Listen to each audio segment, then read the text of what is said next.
मैंने recording mode start कर लिया। सो जैसे जो लोग एब्सेंट थे, 2-3 लोग क्लास में नहीं थे, उनको भी ये क्लास मिल जाए। दूसरी समस्या क्या खड़ी होती है कि एज ए ज्योतिष जो मार्केट में कॉमन ट्रेंड बना हुआ है, जिसकी वजह से आज लोगों को ये सुनने को मिलता है कि ये लोग दूसरों को प्रॉब्लम क्रिएटर हैं, जबकि उद्देश्य ये होता था कि हमें लोगों की समस्याओं का हल निकालना है। हमें वो हम we are superior then doctors also. ज्योतिषी जो है एक चिकित्सक से भी सुपीरियर है। कारण क्या है? हमारी चिकित्सा जो है शरीर की नहीं होती, हम आत्मा की चिकित्सा करते हैं, हम कर्मों की चिकित्सा करते हैं। जो जैसे चार्टर्ड अकाउंटेंट किसी के बैंक बैलेंस का ऑडिट करता है कि अभी आपके बैंक में इतना जमा है, इतना खर्च ले लिया, ऐसे बिजनेस करना है। ज्योतिषी उसके कर्मों की ऑडिट करता है कि अभी आपके पुण्य कर्म इतने बचे हुए हैं जिसका फल आने वाला है, पीछे से पाप भी कर्म भी आपने कुछ किए हैं जिससे आपको पनिशमेंट मिलेगा। तो ये ऑडिटिंग की स्किल है। तो हमें एक चीज इस अपने अंदर विकसित करनी होगी कि अपने आत्मविश्वास को बढ़ाना है। देखो, ये जो मस्तिष्क होता है ये संसार में सब कुछ कर सकता है, पर कब? जब एक फॉर्मूला इसके साथ लगाया जाए। संत तुलसीदास जी की एक चौपाई है, देखो, उसमें वो कहते हैं, परहित बस जिनके मन माही, तिनको कुछ दुर्लभ जग नाहीं। अब ये दो लाइनें अगर आप लिख लो अपने जीवन में, कि अगर ये मुझे अपने दिमाग में ले आना है कि मुझे दूसरे का हित सोचना है, भला सोचना है, तो पीछे से गारंटी मिलती है कि तुम्हारे लिए संसार में कुछ दुर्लभ नहीं है। सिर्फ आप किताबों के ज्ञान पे जाएंगे कि शनि बैठा हुआ यहाँ ये कर रहा है, वो कर रहा है, तो आपकी ज्योतिष जो है कुछ दिन तो ठीक है, उसके बाद वो डंप कर जाती है। आप अक्सर देखना कि ज्योतिषी अपनी कुंडली दूसरे ज्योतिषी से दिखाता है कि देखो अभी क्लाइंट आ रहे थे, अभी क्या हुआ, कुछ आ ही नहीं रहा है। जो दूसरे के राहु शनि केतु का ऑडिट करते थे, उनका राहु शनि शनि केतु खराब हो गया। तो इसका मेन रीजन ये है कि जो इन सब से सुपीरियर है वो है महाकाल, ईश्वरी चेतना। उनसे आपको जोड़ करके रखना है। इसके लिए सबसे पहले एक अभ्यास ये करना है कि रोज आप एक सक्सेसफुल अगर व्यक्तित्व के धनी व्यक्ति बनना चाहते हो और ज्योतिष का बहुत अच्छा उपयोग करना चाहते हो, तो अपने जीवन में एक नियम जरूर बना दे कि हमें कुछ करना है या नहीं करना, पर कम से कम गायत्री महामंत्र का रोज 3 माला जप जरूर करना है। क्योंकि संसार में प्रकाश वही फैला सकता है जिसके पास प्रकाश हो। आप ऐसे सोचो, हम ज्योतिषी हो गए और मैंने अपनी शॉप मतलब चेम्बर खोल लिया और बैठ करके सोच रहे मेरे पास कोई क्लाइंट है। अब आपके थॉट वेव्स को देखो क्या हो रहा है। ये जो थॉट्स वेव्स हैं, ये लेने की है, ये देने की है ही नहीं। अब आप सोचो इस तरह का thought wave, this is means weakest thought wave. अब इसका अगर आपको डायरेक्शन चेंज करना हो तो कैसे चेंज करें? चेंबर खोल लिया, हम बैठे हैं, हमें किसी की आवश्यकता नहीं है, हम तो प्रकाशक हैं संसार के, हम तो खुद प्रकाश फैला रहे हैं। जिसको प्रकाश चाहिए वो जरूर आएगा।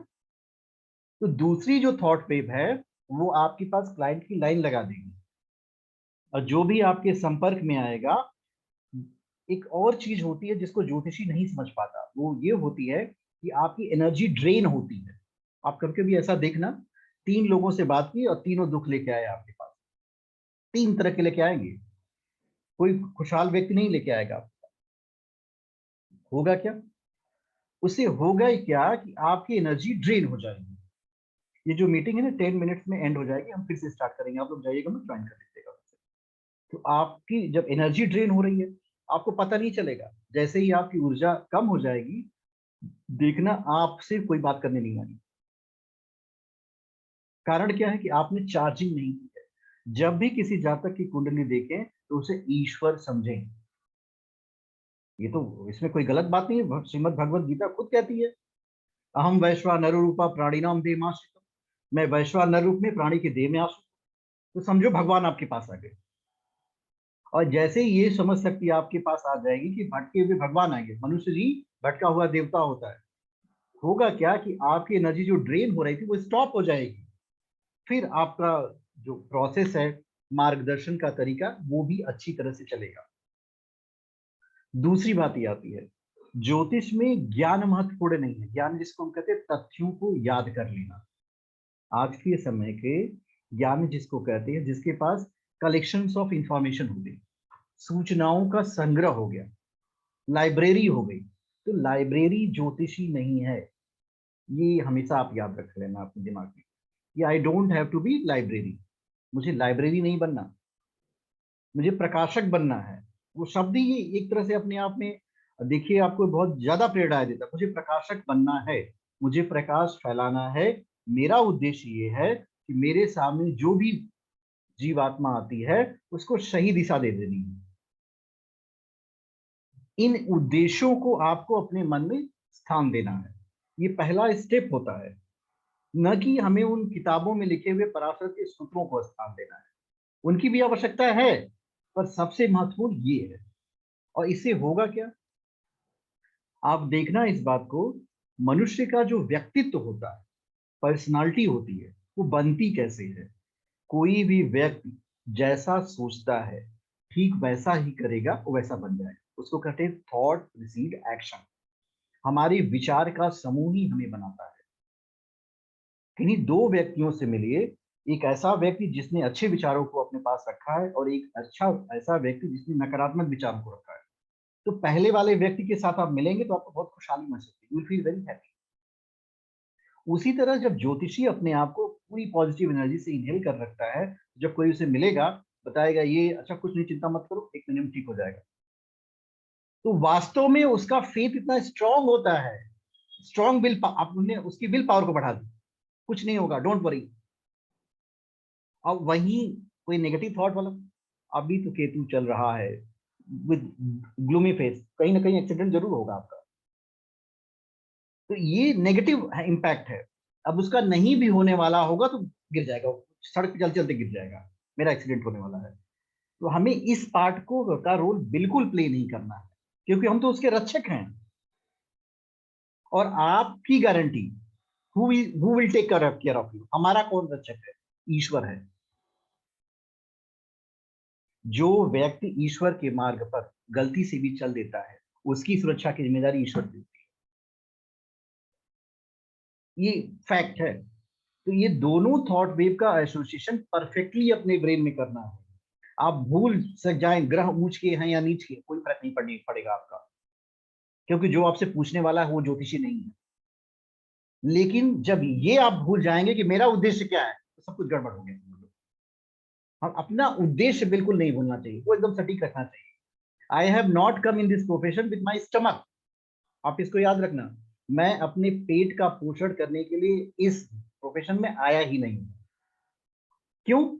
उसके तो कई साधन हैं, बहुत सारे साधन हैं। तो होगा क्या इससे, देखो, जो मनुष्य की यात्रा होती है वो पेट से ब्रेन तक चलती है। जैसे ही आप अपने आपको स्टमक से ऊपर उठाओगे तो ब्रेन आपका एक्टिव हो जाता है, उसी को लोग कहते हैं सिक्स सेंस, इंट्यूशन पावर। और ये इंट्यूशन पावर होती है, ये ग्रेटेस्ट ज्योतिष है। ये तुरंत बताएगी कि अभी क्या होने वाला है आपके जीवन में, खुशहाल होगे कि नहीं होगे। तो एक ज्योतिषी को अपनी अंतः प्रज्ञा को जागृत करना है। इसका समअप किया जाए कि हमको करना क्या है, क्यों हम इन सूत्रों का प्रयोग करें, क्यों? क्योंकि हमारे अंदर जो अंतः प्रज्ञा है, अंतःकरण में व्याप्त प्रज्ञा है। प्रज्ञा और बुद्धि में अंतर होता है। देखिए, बुद्धिमान व्यक्ति किसी को धोखा दे देगा, लेकिन प्रज्ञावान व्यक्ति किसी को धोखा नहीं देता, वो उसको प्रकाश की तरफ लेके जाता है। तो हम सबको प्रज्ञावान व्यक्ति बनना है, हमारा व्यक्तित्व प्रज्ञावान होना ही चाहिए। ये थर्ड रूल्स है, इसको आप लोग नोट कर लो, हमें प्रज्ञावान बनना है। अब चौथा स्टेप इसमें क्या आता है? चौथे स्टेप आते हैं कि जिन बिंदुओं पर आपको संदेह हो उन्हें कभी व्यक्त मत करो। जो डाउटफुल हो और लगते हैं कि ये नेगेटिव हैं, तो बिल्कुल व्यक्त मत करिए। जो चीजें आपको लगती हैं कि नहीं this is perfect, now it has to be practice, तो आप उसको व्यक्त करो, उसमें कोई दिक्कत नहीं है। इससे होगा क्या?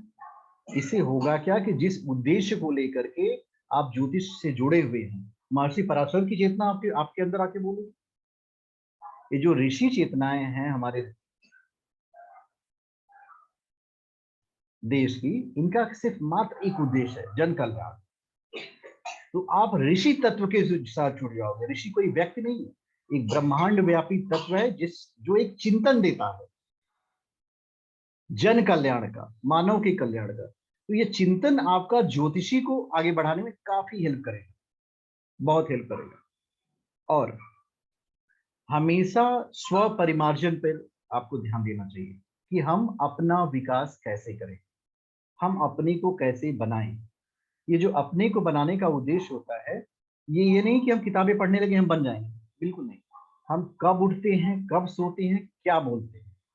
एक परफेक्ट बात बताएं, जो ज्योतिषी 100% सच होता बोलता है, उसका प्रिडिक्शन भी 100% सच होता है। अगर आप 20% सच बोलते होंगे तो आपके प्रिडिक्शन भी 20% ही आएंगे। ये प्रैक्टिकल फॉर्मूला है। तो हम क्या करें, बोलना बंद कर दें? बिल्कुल नहीं। हम उतना ही बोलें जहां जहां से हमें यथार्थता से जोड़ने में आसानी मिल जाती है, उतना ही बोलेंगे, यथार्थ बोलेंगे भाई। कभी कभी आप इस बात को गौर करिएगा, बहुत जब आप इस प्रोफेशन में आएंगे ना, अगर आपका ये फैक्ट परहित बस जिनके मन में आई, ये आप में विद्यमान हो गया, प्रज्ञावान आप बन गए और सच की तरफ आप बढ़ने लगे, तो अगर आपने किसी को कहा कि तेरी सरकारी नौकरी लगेगी, you will be in government job, दौड़ा दौड़ा आएगा अपना लेटर लेकर आपके पास, हाँ मुझे गवर्नमेंट जॉब मिल गई। उसके कार्मिक रिलेशन कुछ और थे, लेकिन आपके जो वाणी के उद्घोष होते हैं ना, वो इतना फोर्सफुली मोटिवेट करेगा उसको कि निश्चित रूप से जो घटना नहीं घटित होने वाली होगी वो भी घटित हो जाएगी, और उसकी रिस्पॉन्सिबिलिटी आप पे आ जाएगी कि आपने कहा था इसलिए हो गया। वो अपने कर्मों को भी भूल जाएगा, क्योंकि वो तो स्वयं को जानता है किस किस कोटि के कर्म चल रहे हैं। चौथी बात, कभी भी किसी व्यक्ति को अकर्मण्यता की तरफ हमें नहीं बढ़ाना है। सारे प्रिडिक्शन करने के बावजूद कहना है कर्म करो, उसी का फल ये प्रिडिक्शन है। अगर अच्छे कर्म करोगे तो अच्छा फल आपको भविष्य में वेट कर रहा है, वो आपको मिलेगा ही मिलेगा। जो बोओगे वही काटोगे। हम तो सिर्फ फसल को बताने वाले हैं कौन कौन से बीज आपने बो रखे थे इस जन्म में या पूर्व जन्म में। इसको परफेक्टली कन्वे कर देना है। 2-3 प्रिडिक्शंस तो अभी गवर्नमेंट ने बैन कर दी है, जब आप लोग ऑनलाइन हो जाएंगे तो हम आपको बता देंगे उसको। एक तो कभी भी मेल चाइल्ड फीमेल चाइल्ड पे कभी भी आप वो मत करो, स्टिक मत करो, ये एंटी लीगल हो जाता है। Male child female child we should never. Second thing, if someone is inquiring about will I die tomorrow, क्या कल मेरी मृत्यु होने वाली है, don't stick on this also, क्योंकि ऐसे प्रिडिक्शंस प्रैक्टिस में कभी लाइन नहीं लाने चाहिए। उसको इग्नोर कर दो कि ये परमात्मा के हाथ में है, वो वही जानता है, हमें इस बारे में कोई जानकारी नहीं। इससे क्या होगा, आपकी जो प्रोफेशन है उसकी रिपुटेशन बढ़ती हुई चली जाएगी। ये तो बहुत ही आइडियलिस्टिक पर्सनालिटी है। देखो, अगर थोड़ा सा आप अपने अंदर डिसिप्लिन लाएंगे, so that small discipline will pay you a lot. एक छोटा सा अनुशासन लगेगा कि वो बहुत छोटा है, पर इससे आपको बहुत सारी प्राप्तियां होंगी जिनकी तरफ आपका ध्यान जा रहा है कि नहीं, मुझे इन प्राप्तियों को ग्रहण करना। अब आगे बढ़ते हैं। जो विषय पढ़ाए जाए उनका रिवीजन करना बहुत आवश्यक है। रिवीजन में होता क्या है, देखो, रिवीजन का मतलब होता है कि उसको बार बार दोहराना है। 1 बार, 2 बार, 3 बार, 4 बार, 5 बार, 6 बार ऐसे दोहराइए। जब आप उसको रिवाइज कर लेंगे तो आपके ब्रेन का पार्ट हो जाएगा। उससे आपको अगले ज्ञान को